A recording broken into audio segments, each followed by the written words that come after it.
Shalom, bertemu lagi dalam ibadah online bersama-sama dengan GSJA Biji Sesawi. Adalah anugerah kalau kita bisa dipilih oleh Tuhan, diselamatkan, dan bukan hanya itu, kita diberi kesempatan untuk melayani Dia. Kita diberi kesempatan untuk mengabdi kepada Dia. Saya yakin itu merupakan satu hal yang luar biasa yang Tuhan percayakan dalam hidup kita.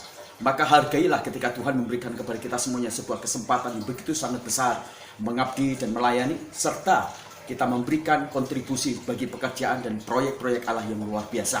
Maka hari ini dalam ibadah kita yang online ataupun Bapak Ibu semuanya menikmati sebuah persekutuan yang indah dengan saudara-saudara lewat online ini, mari kita mempersiapkan seluruh kehidupan kita, tubuh, jiwa, roh kita untuk memuji, memuliakan dan mengagungkan Tuhan Allah kita yang begitu penuh dengan cinta dan kasih yang begitu sangat dalam. Anugerah yang begitu dalam membimbing kita semuanya untuk bertumbuh di dalam pertobatan dan menghasilkan buah-buah roh, sehingga Tuhan kemudian dimuliakan lewat representasi sebuah kehidupan yang menyenangkan, memancarkan dari kerajaan Allah lewat kehidupan kita sehari-hari. Mari kita siapkan hati kita untuk memuji dan memuliakan Dia. Tuhan memberkati kita di pagi hari ini. Haleluya, amin. Mari nikmati kebaikan Tuhan lewat ibadah pagi ini. Percaya Tuhan ada dimanapun engkau ada hari ini. Hadiratnya ada di dalam setiap hidup kita. Mari sama-sama kita bangkit berdiri. Kita mau naikkan pujian kita kepada Allah kita. Kita mau bersyukur. Kami percaya Engkau Allah kami yang layak. Terima segalanya Tuhan. Engkau yang layak terima segala pujian dan hormat Tuhan. Yesus.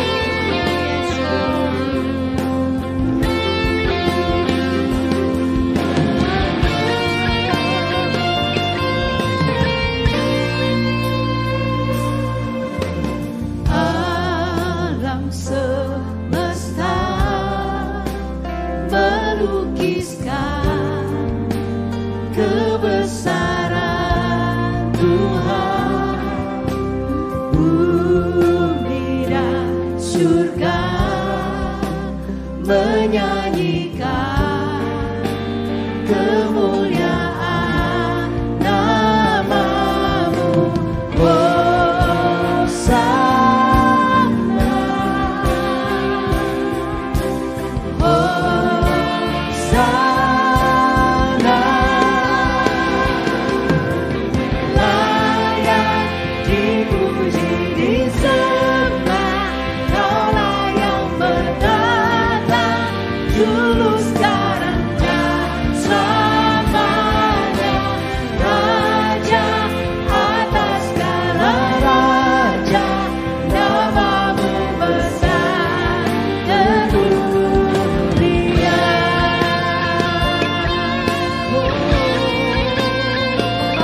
Dipuji, disembah,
lembutkanlah hatiku untuk dapat lebih mengasihimu.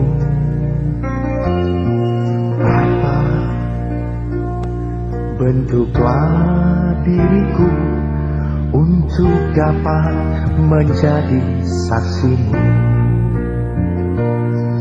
dan mengerti rencanamu di dalam hidupku. Jadikan aku semakin indah di hadapanmu. Terima kasih Yesusku, terima kasih Yesusku. Puji syukur hanya bagi Tuhanku. Terima kasih Yesusku, terima kasih Yesusku. Puji syukur hanya bagi Tuhanku.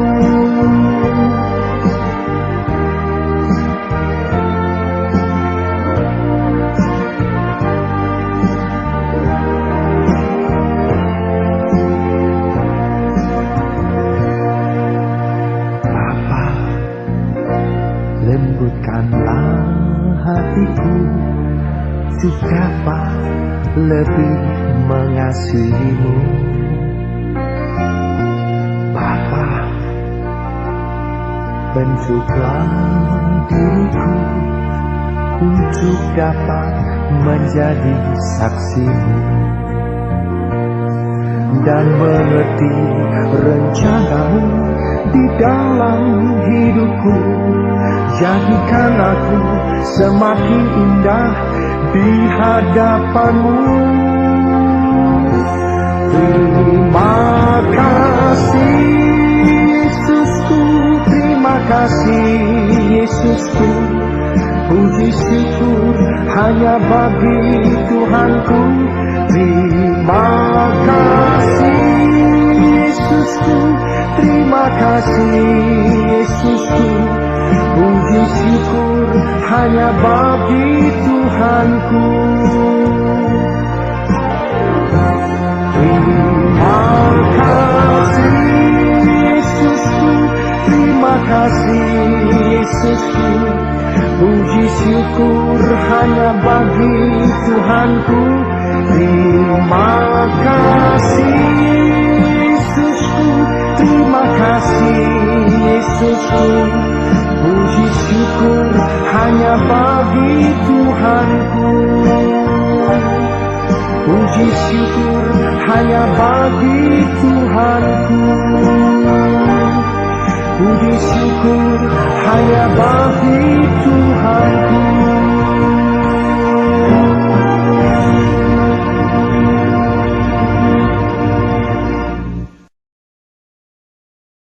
Haleluya, puji Tuhan.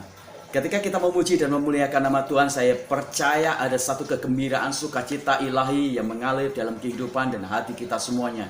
Dan saya tahu perjumpaan kita dengan Tuhan itu akan membuat kita semuanya menikmati cinta, kasih, sifat kepribadiannya.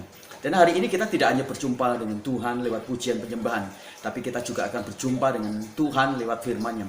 Kebenaran firman Tuhan yang membimbing, kebenaran firman Tuhan yang memberikan kekuatan, kebenaran firman Tuhan yang membersihkan hidup kita semuanya. Dan saya pastikan pada waktu kita memiliki kesukaan kebenaran firman Tuhan yang kita renungkan tiap malam, maka Roh Kudus pun kemudian akan bekerja di tengah-tengah kehidupan kita, memastikan kekuatan supaya kita bisa menjadi pelaku firman Tuhan.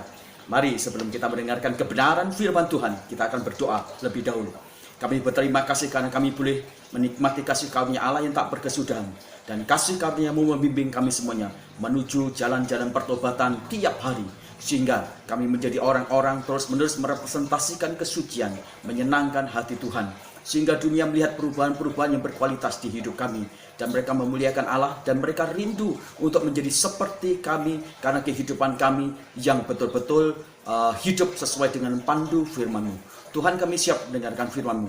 Roh Kudus mengurapi kami semuanya supaya kami bisa memiliki hikmat dan kami memiliki kekuatan untuk melakukan firman Tuhan dalam kehidupan nyata kami. Dalam nama Tuhan Yesus Kristus kami berdoa. Haleluya. Amin. Ya Bapak Ibu yang kekasih dalam Tuhan, hari ini kita akan berbicara tentang menjadi pelayan Tuhan yang baik. Mari kita akan berbicara dari Injil Yohanes pasal yang ke-13, mulai ayat yang pertama sampai ayat yang ke-19. Ayat ini sangat panjang, tapi saya akan membacakan buat Bapak Ibu semuanya. Sementara itu, sebelum hari raya Paskah, mulai Yesus telah tahu bahwa saatnya sudah tiba untuk beralih dari dunia ini kepada Bapa. Sama seperti ia senantiasa mengasihi murid-muridnya, demikianlah sekarang ia mengasihi mereka sampai kesudahannya. Mereka sedang makan bersama dan iblis telah membisikkan rencana dalam hati Yudas Iskariot, anak Simon, untuk mengkhianati dia. Yesus tahu bahwa Bapanya telah menyerahkan segala sesuatu kepadanya dan bahwa ia datang dari Allah dan akan kembali kepada Allah. Lalu bangunlah Yesus dan menanggalkan jubahnya. Ia mengambil sehilai kain lenan dan mengikatkannya pada pinggangnya. Kemudian ia menuangkan air ke dalam sebuah basi dan mulai membasuh kaki murid-muridnya, lalu menyekanya dengan kain yang terikat pada pinggangnya itu. Maka sampailah ia kepada Simon Petrus. Kata Petrus kepadanya, "Tuhan, engkau hendak membasuh kakiku?" Jawab Yesus kepadanya, "Apa yang kuperbuat engkau tidak tahu sekarang, tetapi engkau akan mengertinya kelak." Kata Petrus kepadanya, "Engkau tidak akan membasuh kakiku sampai selama-lamanya?" Jawab Yesus, Jikalau aku tidak membasuh engkau tidak akan mendapatkan bagian dalam aku." Kata Simon Petrus kepadanya, "Tuhan, jangan hanya kakiku saja, tetapi juga tangan dan kepalaku." Kata Yesus kepadanya, "Barang siapa telah mandi, ia tidak usah membasuh diri lagi selain membasuh kakinya, karena ia sudah bersih seluruhnya. Juga kamu sudah bersih, hanya tidak semua. Sebab ia tahu siapa yang akan menyerahkan dia. Karena itu ia berkata, tidak semua kamu bersih." Sesudah ia membasuh kaki mereka, ia mengenakan pakaian dan kembali ke tempatnya. Lalu ia berkata kepada mereka, "Mengertikah kamu apa yang telah kuperbuat kepadamu? Kamu menyebut aku guru dan Tuhan, dan katamu itu tepat, sebab memang akulah guru dan Tuhan. Jadi, jikalau aku membasuh kakimu, aku yang adalah Tuhan dan gurumu, maka kamu pun wajib saling membasuh kakimu. Sebab aku telah memberikan suatu teladan kepada kamu, supaya kamu berbuat sama seperti yang telah kuperbuat kepadamu.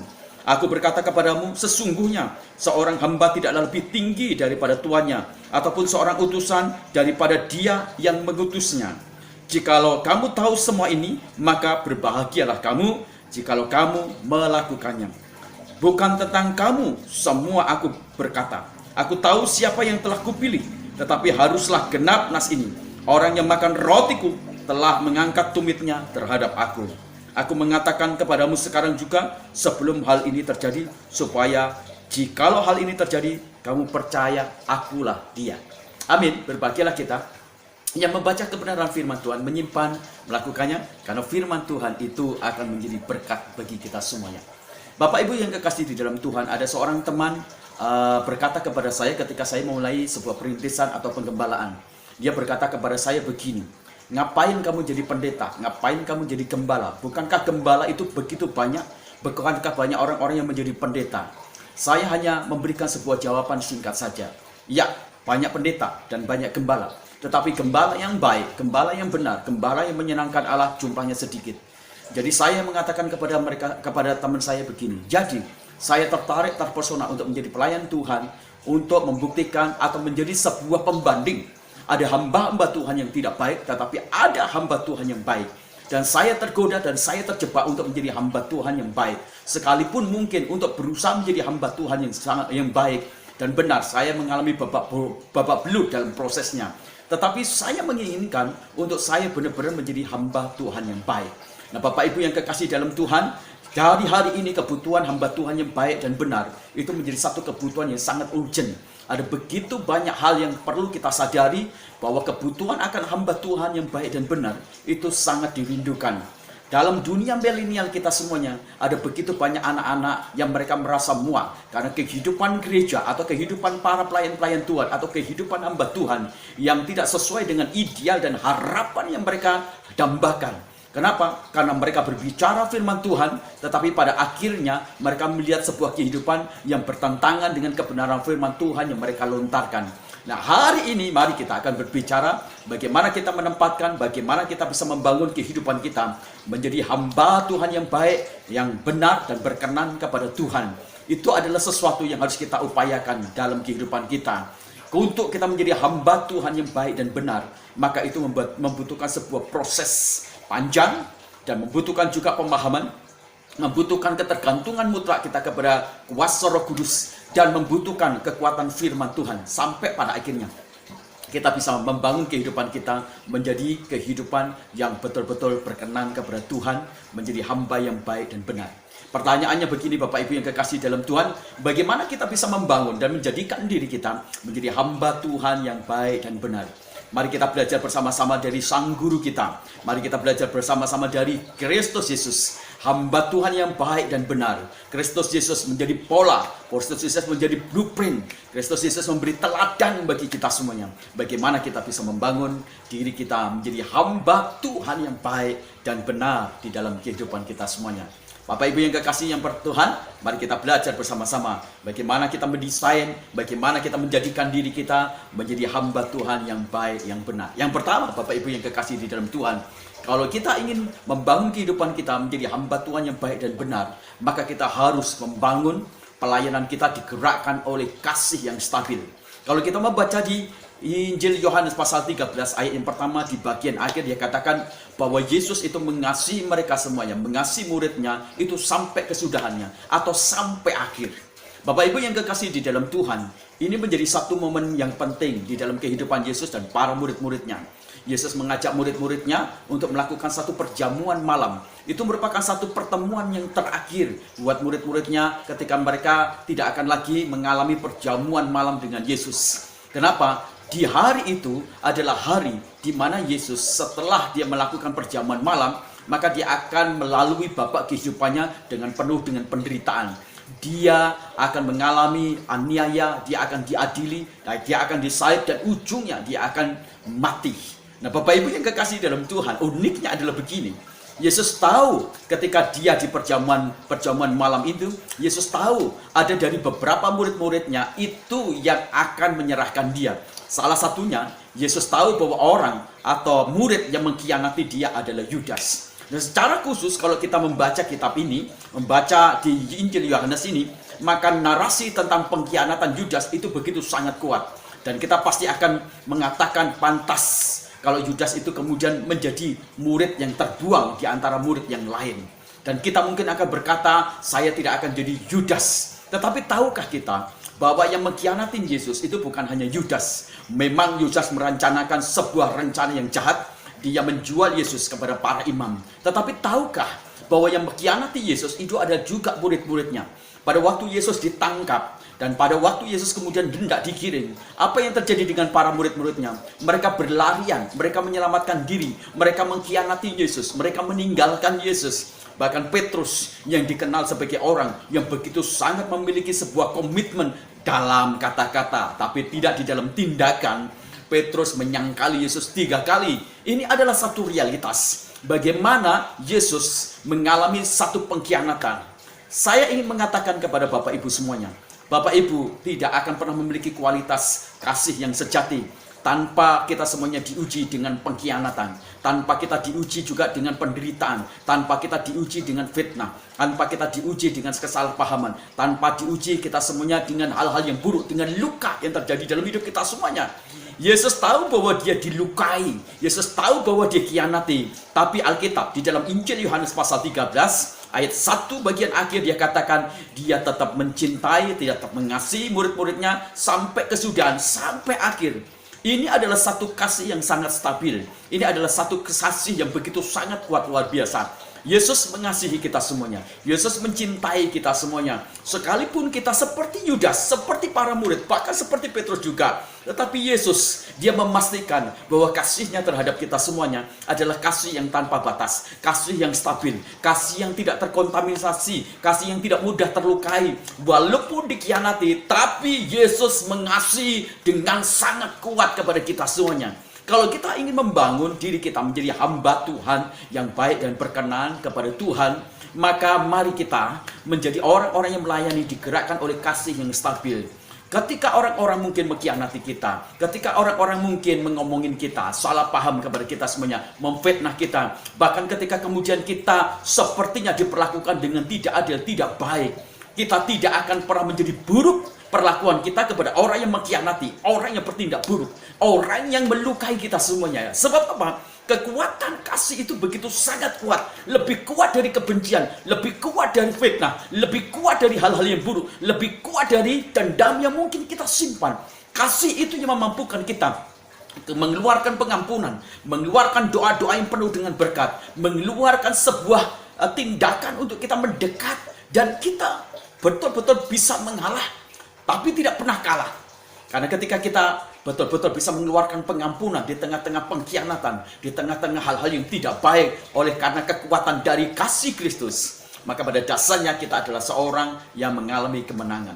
Bapak Ibu yang kekasih dalam Tuhan, Yesus tahu bahwa dia dikhianati, Yesus tahu bahwa dia dilukai, Yesus tahu bahwa dia akan mendapatkan hal-hal yang buruk dari pelayanan dia oleh karena murid-murid dia.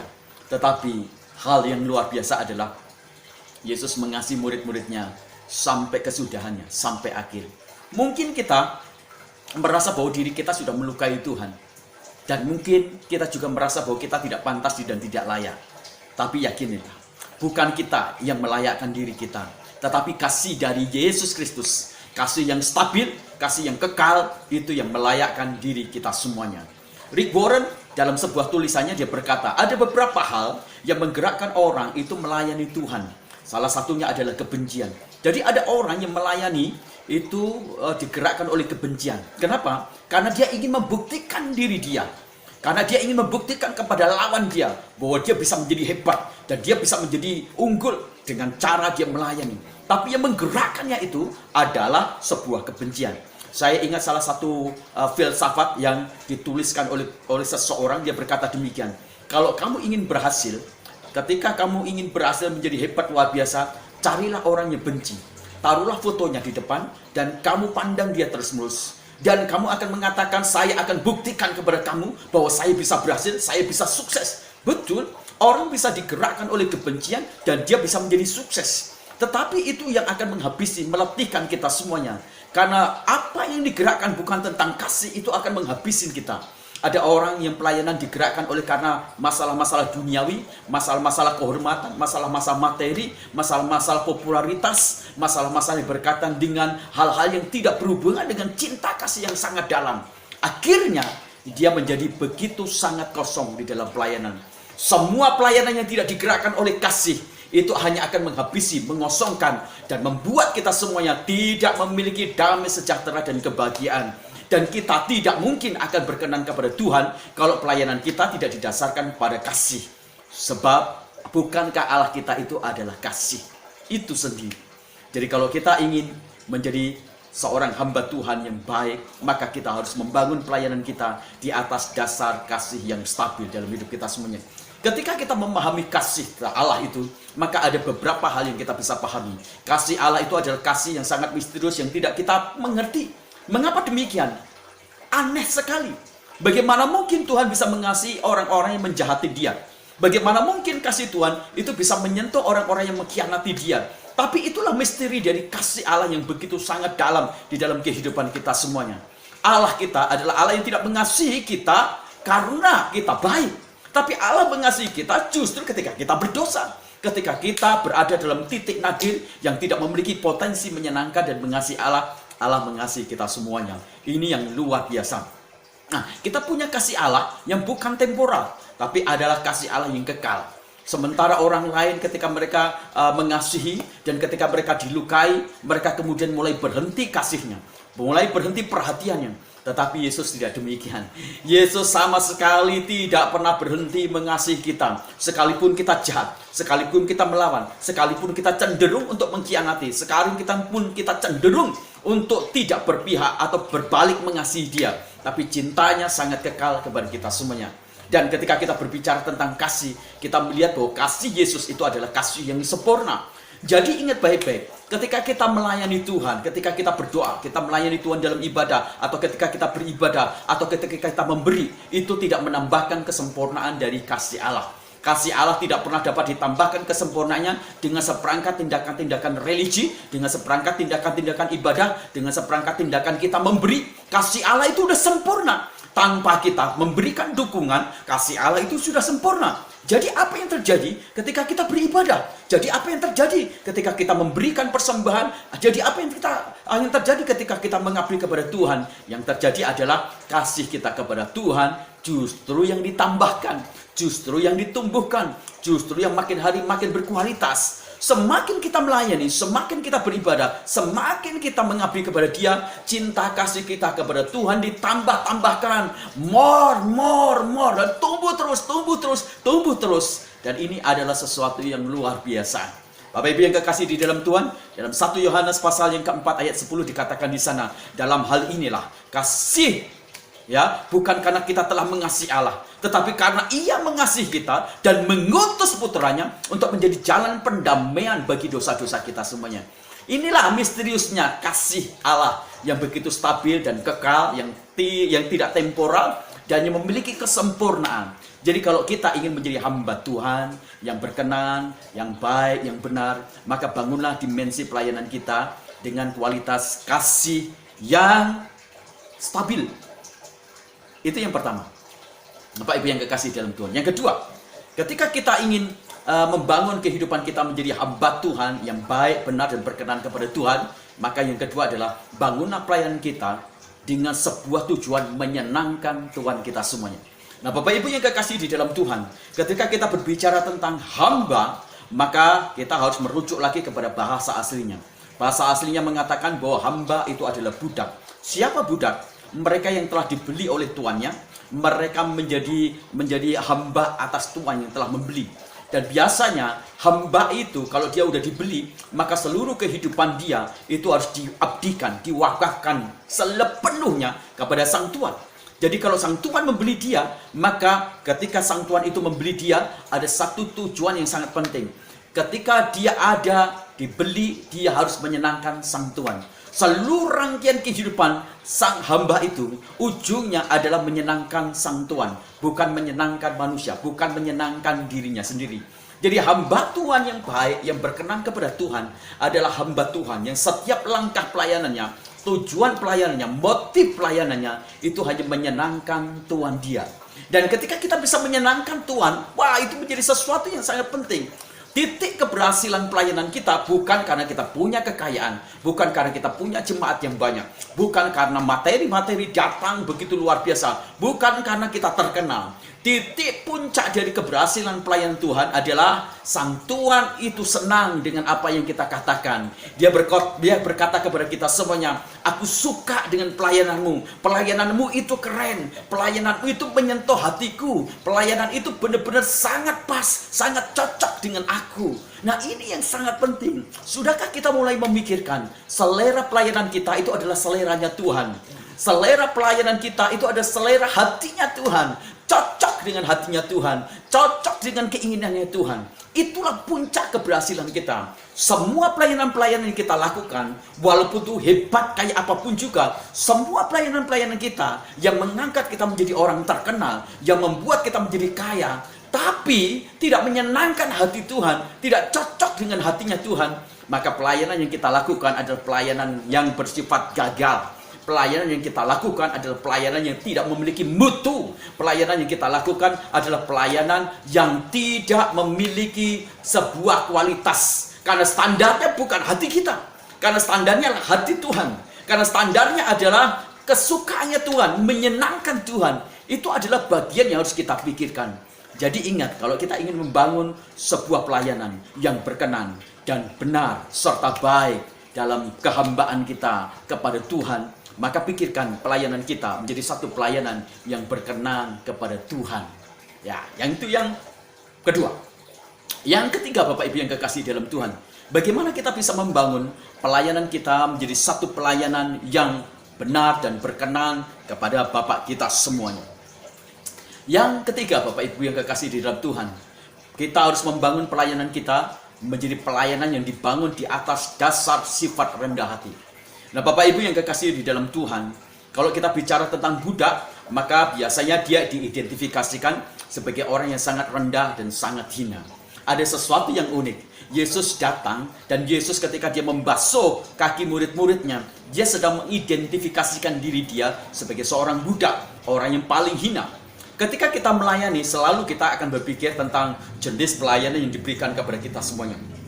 Kalau pelayanan-pelayanan itu adalah pelayanan-pelayanan kecil, kalau pelayanan-pelayanan itu adalah seperti pelayanan yang sangat terhina, kita selalu menghindar dengan pelayanan itu. Kita pasti akan memilih melayani di tempat-tempat yang terpampang, tempat-tempat yang tampil, yang orang lain bisa melihat. Kita senang kalau kita bisa melayani di bidang khotbah. Kita senang kalau kita melayani di WL. Kita senang kalau kita bisa melayani di singer. Kita senang kalau kita bisa melayani mungkin menjadi tim musik. Kita senang kalau kita melayani kemegahan kita itu ditampilkan. Kita merasa senang di sana. Karena kita berpikir kalau kita melayani dengan pelayanan yang begitu hebat, kita akan ditinggikan. Sementara kita lupa bahwa pelayanan yang kecil pun itu bisa memuliakan. Saya ingin katakan satu kebenaran begini. Kita tidak akan pernah menjadi mulia karena pelayanan besar atau kecilnya itu. Bukan. Tapi kita akan menjadi betul-betul menyenangkan hati Tuhan ketika kita dalam pelayanan yang sangat kecil, kita melayani dengan skala kualitas yang berbobot. Kita melayani dengan unsur-unsur yang memiliki bobot keunggulan luar biasa. Maka pelayanan ini kecil pun itu akan membuat kita menjadi hebat, menjadi berkenan kepada Tuhan. Saya kasih contoh sederhana aja. Kalau Bapak Ibu semuanya mungkin di gereja, Bapak Ibu mungkin diberi kemampuan atau diberi kesempatan melayani, mungkin hanya sekedar ngepel. Tetapi itu mungkin menurut orang lain itu pelayanan yang sangat hina dan kecil. Tapi ketika Anda melayani sebagai seseorang yang ngepel gereja, Anda mulai memikirkan, kalau saya ngepel dengan air saja mungkin bersih. Tetapi Anda berpikir demikian, wah, tetapi ini nggak wangi.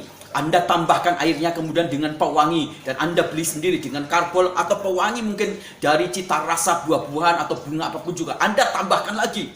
Dan Anda berkata, wah, ini bersih, ini wangi. Tetapi apakah ini bebas dari bakteri? Dan Anda mungkin tambahkan lagi dengan sebuah obat di air itu. Sehingga akhirnya ketika Anda ngepel, apa yang terjadi di sana? Terjadilah kebersihan, kinclong luar biasa, dan baunya harum, serta bakteri-bakterinya mati. Pelayanannya memang kecil, sepertinya terhina. Tapi Anda melakukan pelayanan dengan skala kualitas dan menambahkan unsur-unsur dengan keunggulan, maka pelayanan kecil akan membawa Anda semuanya ditangani dengan cara yang begitu berkualitas. Maka pelayanan yang terhina itu akan membawa Anda semuanya pada titik kemuliaan, akan membawa Anda pada titik yang sangat tinggi, akan membawa Anda semuanya menjadi begitu sangat dikenal. Dan butuh kerendahan hati untuk kita bisa melayani di tempat-tempat yang orang lain tidak suka, di tempat-tempat yang serasa terhina. Nah, Bapak Ibu yang kekasih dalam Tuhan, orang-orang Yahudi itu mempunyai sebuah kebiasaan. Jadi kalau orang-orang Yahudi biasanya di depan rumah mereka itu ada gentong yang ditaruh air. Dan kalau gentong itu ditaruh air di sana, itu tujuannya kalau ada tamu yang sudah berjalan dan kakinya kotor, biasanya kemudian pekerjaan untuk membasuh itu diberikan kepada budak. Dan sang tuan akan berkata, ada tamuku yang akan datang di rumahku. Maka sang budak menunggu tamu itu. Begitu tamu itu datang, maka dia akan ambil air, dia akan basuh kakinya, dan kemudian dia akan seka dengan kain yang kering sampai itu bersih. Nah, ini adalah pekerjaan budak. Nah, tapi Bapak Ibu lihat apa yang dilakukan oleh para murid ketika mereka masuk di rumah itu. Mereka tidak membasuh, tidak ada yang membasuh kaki mereka semuanya. Jadi ketika mereka masuk di tempat perjamuan malam itu, sebenarnya kaki mereka kotor karena tidak ada yang membasuh. Dan dari mereka semuanya tidak ada yang memiliki sebuah tindakan atau sebuah keinginan mendahului untuk membasuh. Mereka tidak ada yang tergerak karena pekerjaan membasuh kaki itu adalah pekerjaan yang sangat hina, pekerjaan seorang budak. Jadi kalau mereka membasuh, itu artinya mereka sangat terhina. Mereka seperti menjadi budak. Itu yang dialami dalam proses pemikiran, alam kesadaran, alam rasa, bahkan alam yang dibangun dalam logika mereka semuanya. Dan di tengah-tengah orang-orang bertahan dengan rasa jaim yang begitu sangat tinggi, tiba-tiba Yesus dan berdiri, dan kemudian dia melepaskan jubah dia, dan kemudian dia mencari tali atau kain linen, dia kemudian ikatkan di pinggangnya, dia ambil baskom, dia ambil basi, diisilah dengan air, dia datang di depan murid-muridnya satu persatu, dia basuh itu semuanya. Inilah kerendahan hati. Orang tidak akan pernah turun derajatnya ketika dia melayani hal-hal yang kecil. Yang membuat derajat kita turun, yang membuat kita kemudian menjadi tidak mulia adalah karakter, adalah rasa egois, adalah kesombongan kita semuanya. Justru waktu kita menunjukkan kelas kita, melayani yang terhina, apa yang terjadi? Disitulah posisi kita tinggi. Yesus berkata kepada kita semuanya, kalau kamu ingin menjadi orang yang sangat tinggi di hadapan Allah atau di kerajaan Allah, jadilah orang yang melayani. Dalam konsep dunia, kalau kamu ingin menjadi orang yang tinggi, mulia, jadilah orang yang mau dilayani. Jadi raja sepertinya, jadi bos. Tapi dalam kerajaan Allah berbanding terbalik. Siapa yang melayani, dia adalah orang yang tinggi, orang yang besar. Jadi ketika kita digerakkan pelayanan kita dengan kerendahan hati, kita melakukan pelayanan-pelayanan yang orang lain tidak lirik, orang lain buang, dan kita melayani dengan rendah hati, maka di sana kita bisa melihat sesuatu yang besar akan terjadi. Rasul Petrus berkata, dia berkata demikian, rendahkanlah dirimu di tangan Tuhan, supaya kamu akan ditinggikan. Nah sebaliknya, kalau kita menyombongkan diri, maka kita juga akan direndahkan oleh Tuhan. Pelayanan kita membutuhkan kerendahan hati di dalam hidup kita semuanya. Anda tidak pilih-pilih pelayanan. Anda lakukan itu semuanya dan Anda akan melakukan dengan kualitas hebat luar biasa. George Washington, Bapak Ibu yang kekasih dalam Tuhan, satu saat dia pergi ke medan perang di lapangan. Waktu dia melihat ada seorang serdadu yang mendorong sendirian sebuah kereta karena dalam lumpur, apa yang dilakukan oleh George Washington? Dia turun dari kudanya, kemudian dia dorong. Sementara orang lain tidak mau membantu, karena mereka berpikir itu akan mengotori bajuku. Dan mereka merasa terhina kalau kotor seperti itu. Tapi tidak demikian dilakukan oleh George Washington. George Washington kemudian turun dari kudanya dengan rendah hati. Dia kemudian membantu serdadu yang sedang mengalami kemalangan. Saya ingat juga sebuah cerita dari Abraham Lincoln. Sementara waktu Abraham Lincoln kedatangan seorang tamu. Dan satu saat setelah dijamu, itu tamunya tidur. Dan apa yang dilakukan oleh Abraham Lincoln? Dia berjalan berjingkat-jingkat dan dia mengambil sepatu dari tamu dia. Sang tamu, dia curiga ada orang yang berjingkat-jingkat. Dia lihat, oh Abraham Lincoln. Waktu dia melihat Abraham Lincoln ambil sepatu dia berpikir negatif. Tetapi apa yang dilakukan oleh Abraham Lincoln? Abraham Lincoln ternyata membersihkan sepatu tamunya sampai mengkilat. Ini orang hebat, presiden. Tapi dia berani membasuh atau membersihkan, mengelap, menyemir sepatu tamu dia. Orang-orang yang rendah hati, pada dasarnya mereka adalah orang yang hebat. Orang-orang yang rendah hati adalah orang-orang yang tidak takut sedikit pun untuk dijatuhkan. Orang rendah hati, dia tidak akan pernah menolak pelayanan. Sekalipun pelayanan itu adalah pelayanan tidak mengangkat atau tidak membawa nama dia, tidak mendapatkan keuntungan apa-apa. Tapi orang yang rendah hati, dia akan melakukan pelayanan itu dengan berkualitas luar biasa. Saya yakin itu semuanya. Nah, implikasi praktisnya ketika kita menjadi orang yang melayani rendah hati adalah kita menerima tugas itu dengan sukacita, dengan gembira, sekalipun peran kita kelihatannya seperti kecil. Bapak Ibu tahu enggak? Hal-hal kecil di dalam kehidupan kita itu sebenarnya menentukan hal yang paling besar. Contohnya begini Bapak Ibu, dalam seluruh anggota tubuh kita itu ada bagian-bagian yang nampak, tapi ada bagian yang tersembunyi, adalah bagian yang mungkin tidak terlalu berperan dan sangat kecil. Tapi tahu tidak, itu menentukan bagi kita semuanya. Salah satu contohnya, maaf saya tidak berbicara jorok.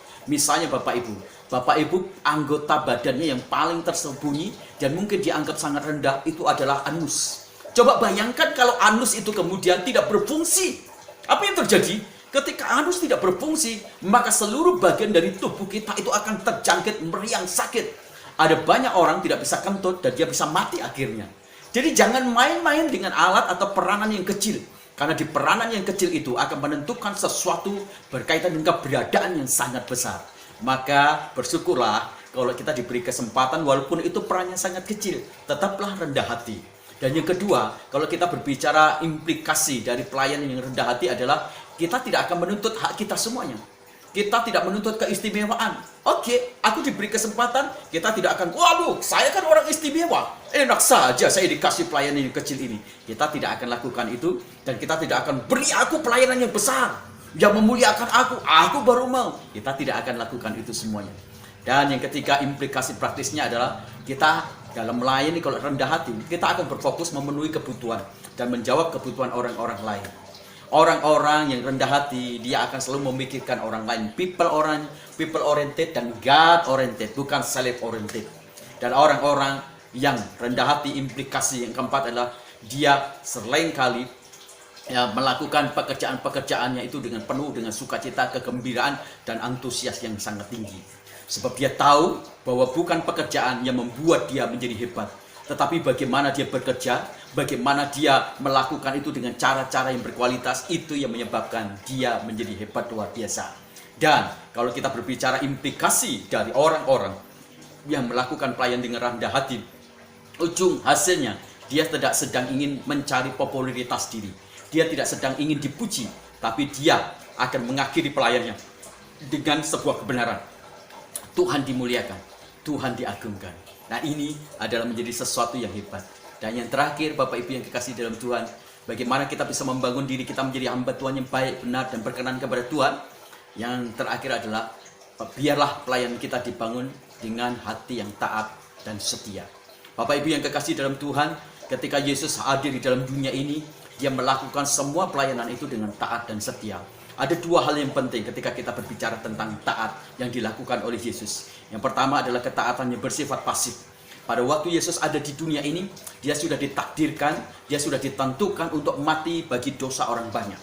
Apa yang dilakukan oleh Yesus? Dia taat pasif, dia tidak memberontak, dia tidak melawan. Dia terus hidup dan dia menyadari bahwa dia ada di dalam dunia ini untuk menjadi tumbal bagi orang berdosa. Dia tidak melawan, dia taat semuanya, dia pasif, dia tidak melawan. Tapi ada ketaatan Yesus yang sangat aktif, yaitu ketika Yesus harus melakukan kehendak Bapa, melayani orang-orang Bapa, menyembuhkan, kemudian menghibur, membuat orang-orang kemudian bertemu, dan pekerjaan-pekerjaan ketaatan Yesus yang aktif itulah kemudian membuat orang itu bisa bertemu dengan Bapa di surga. Bapak Ibu yang kekasih dalam Tuhan, bagaimana dengan kita? Apakah pelayanan kita menjadi satu bukti otentik bahwa kita taat dan tunduk terhadap perintah Bapa? Semua pelayanan-pelayan Tuhan yang hebat luar biasa, mereka selalu ada unsur ketaatan dan kesetiaan luar biasa. Pada waktu Tuhan mengutus Nuh untuk membuat bahtera, ada di sana satu poin penting, Nuh taat luar biasa. Ada banyak orang-orang, Abraham taat luar biasa. Semua orang-orang yang melayani Tuhan dan berkenan kepada Tuhan adalah orang-orang yang membangun pelayanannya di atas dasar ketaatan dan kesetiaan yang luar biasa. Saya berdoa kebenaran firman Tuhan hari ini menyegarkan kita lagi, mengingatkan lagi kepada kita semuanya. Mari kita sadar posisi kita sebagai hamba Tuhan. Jadilah hamba Tuhan yang baik, berkenan, dan benar di hadapan Allah kita semuanya. Mari kita persembahkan pelayanan kita di dalam kehambaan kita kepada Tuhan Allah kita. Sebuah pelayanan yang berkelas dan berkualitas sehingga Bapa suka. Bapa berkata, aku suka pelayananmu. Itu seleraku, itu cocok dengan hatiku, itu cocok dengan keinginanku. Dan saya yakin kalau pelayanan kita itu kemudian diapresiasi dengan Tuhan, betapa bahagianya kita. Tuhan memberkati kita semua. Mari kita berdoa. Bapa di dalam surga, kami berterima kasih kalau hari ini kami mendapatkan kebenaran firman Tuhan yang meneguhkan dan menguatkan kami. Kalau kami bisa mengabdi, kalau kami bisa diberi kesempatan melayani Tuhan, itu adalah anugerah. Itu bukan karena kami baik, tapi itu adalah anugerah Tuhan. Dan kami ingin membangun diri kami menjadi hamba-Mu yang berkualitas, menjadi hamba-Mu yang baik, yang benar, yang berkenan. Maka tolonglah kami terus-menerus untuk kami bisa hidup menjadi hamba-hamba yang berkenan kepada Tuhan. Tuhan, kami berdoa secara khusus untuk bangsa dan negara kami yang sedang dilanda mungkin juga oleh COVID, yang sementara ini Tuhan belum mengalami kesembuhan total, mengalami Tuhan hal-hal yang baik secara total. Kami berdoa untuk Presiden kami, beri hikmat marifat untuk menangani kasus ini. Perbaikan ekonomi, perbaikan di segala sektor di Indonesia ini bisa terjadi. Kami berdoa untuk Indonesia, kami dilawat oleh Roh Kudus. Ada banyak jiwa-jiwa yang akhirnya kemudian mereka bertobat dan percaya sama Tuhan Yesus. Berdoa untuk yayasan-yayasan misi. Berdoa juga secara khusus juga untuk para misi, supaya yayasan misi dan para pelayan-pelayan pemberitaan Injil ini, mereka akan menjadi berani dan mereka akan menjadi taat dan setia kepada Tuhan. Kami berdoa Tuhan untuk saudara-saudara kami yang hari ini, yang menonton atau mengikuti ibadah kami secara online. Mereka yang hari ini sedang mengalami sakit, kami tidak tahu jenis sakitnya, entah itu jantung, entah itu paru-paru, entah itu levernya, entah itu kanker payudara, entah bagian-bagian dimanapun yang sedang mengalami sakit. Kami berdoa di dalam nama Tuhan Yesus. Bukankah firman-Mu berkata, oleh bilur Tuhan Yesus engkau jadi sembuh. Maka hari ini kami memperkatakan, demi nama Tuhan Yesus Kristus, segala sakit penyakit yang ada di dalam tubuhmu disembuhkan oleh nama Yesus, disembuhkan oleh bilur Tuhan Yesus, dan jadilah sembuh oleh imanmu di dalam Kristus Yesus.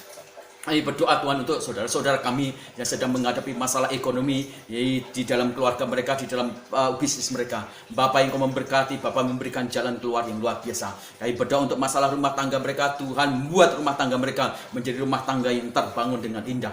Kami berdoa untuk sponsor yang memberkati gereja kami dalam bidang operasional. Tuhan, kami sudah melakukan ibadah online, ibadah onsite di hotel. Dan kami tahu Tuhan, secara finansial manusia kami tidak memiliki kecukupan, tetapi kami tahu seperti yang sudah-sudah Engkau memberkati kami, Engkau menggerakkan sponsor supaya pada akhirnya kami bisa beribadah dan kami betul-betul menikmati pertolongan-pertolongan Tuhan. Maka kami juga akan menikmati itu. Berkati sponsor kami yang membantu di operasional gereja kami. Tuhan, Engkau memberkati keluarga mereka, kekuatan kesehatan mereka, anak-anak mereka, bahkan bisnis usaha mereka. Kami berdoa untuk sponsor-sponsor yang memberkati anak kami beasiswa, Tuhan juga memberkati. Kami menyerahkan secara khusus juga untuk jemaat kami.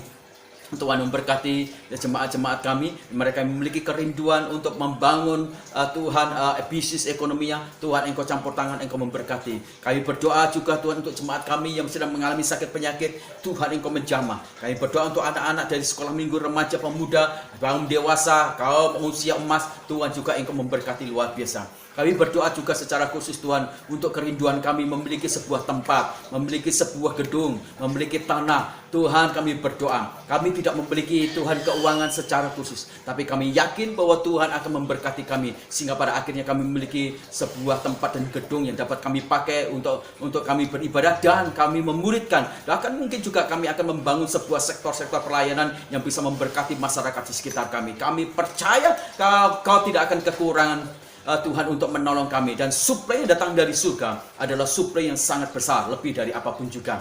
Tuhan, terima kasih. Akhirnya Bapa di dalam surga, kami mengucap syukur kalau hari ini kami boleh menikmati segala sesuatu yang baik yang datang dari Tuhan. Akhirnya keluargaku yang kekasih dalam Tuhan, angkatlah kedua tanganmu dan terimalah berkat. Kasih sayang dari Allah Bapa kita lewat anaknya Tuhan Yesus Kristus yang telah mati di atas kayu salib, menebus segala dosa kita, dan persekutuan dengan Roh Kudus yang menguduskan kita dari hari ke hari, sehingga kita tidak bercacat celah dalam tubuh jiwa roh kita, dan kita menjadi seperti gambar kali dalam Kristus Yesus. Itulah sebabnya Tuhan memberkati keluargamu, Tuhan memberkati suamimu, Tuhan memberkati istrimu, Tuhan memberkati anak-anakmu. Semua orang yang tinggal di dalam keluargamu diberkati karena Engkau, diberkati usahamu. Apa saja yang dikerjakan oleh kedua tanganmu diberkati oleh Tuhan karena Tuhan menyertainya. Tuhan memberkati masa depanmu dan masa depan keturunanmu. Tuhan memberkati kesehatanmu, keluar masukmu. Engkau hanya bisa menemukan pintu berkat Tuhan saja. Dan damai sejahtera dari Allah menyertai engkau mulai hari ini sampai fajar menata menjemput engkau. Dan Roh Kudus yang akan membimbing, menuntun, Tuhan akan membawa engkau semuanya dalam kebenaran-kebenarannya. Itulah sebabnya pulanglah dan bagikan berkat-berkat rohani jasmani itu kepada orang lain, karena engkau adalah surat yang terbuka, yang terbaca, dan engkau adalah surat yang dapat dinikmati secara langsung. Dan beritakanlah Injil, maka Tuhan akan menyatakan tanda ajaib dalam hidupmu. Dalam nama Tuhan Yesus Kristus kami berdoa, haleluya, amin. Salam Bapak Ibu yang kasih dalam Tuhan. Saya yakin Bapak Ibu akan menikmati segala berkat-berkat Tuhan sepanjang hari di kehidupan kita semuanya, karena kasih-Nya tidak pernah beranjak dan bergoncang sedikit pun. Saya yakin Bapak Ibu semuanya akan mendapatkan berkat dan sudah mendapatkan berkat dari pelayanan ibadah online hari ini. Dan kalau Bapak Ibu merasakan, bagikan semua berkat-berkat ini kepada teman saudara-saudara yang lain supaya mereka semuanya bisa dibangun, dikuatkan, dan mereka kemudian menjadi pengabdi-pengabdi Kristus, dan mereka menjadi orang-orang siap melayani Tuhan dengan berbagai tantangan, dan mereka akan menjadi orang-orang yang mempersembahkan kualitas pelayanan dengan baik. Maka mari kita bagikan. Dan jikalau Bapak Ibu semuanya memiliki pergumulan berat dalam kehidupan Bapak Ibu bisa tuliskan itu menjadi pokok-pokok doa dan kirimkan di nomor telepon yang di depan Bapak Ibu semuanya. Pasti kami akan dukung di dalam doa, dan kami yakin bahwa jawaban-jawaban doa itu akan terjadi dalam kehidupan Bapak Ibu semuanya. Sebab Kita punya Tuhan yang bukan hanya ahli untuk mendengar, tapi juga Dia adalah Tuhan yang ahli untuk menjawab dan senang menjawab seluruh doa-doa kita semuanya. Dan jikalau Bapak Ibu digerakkan Tuhan untuk memberkati pelayanan di gereja kami, Bapak Ibu bisa mentransferkan di nomor rekening yang sudah terpampang di depan Bapak Ibu semuanya. Tuhan memberkati kita semuanya, dan Tuhan terus-menerus membimbing, menuntun kehidupan Bapak Ibu, damai sejahtera, dan langkah kita adalah langkah yang tertata di dalam kebenarannya. Tuhan memberkati kita.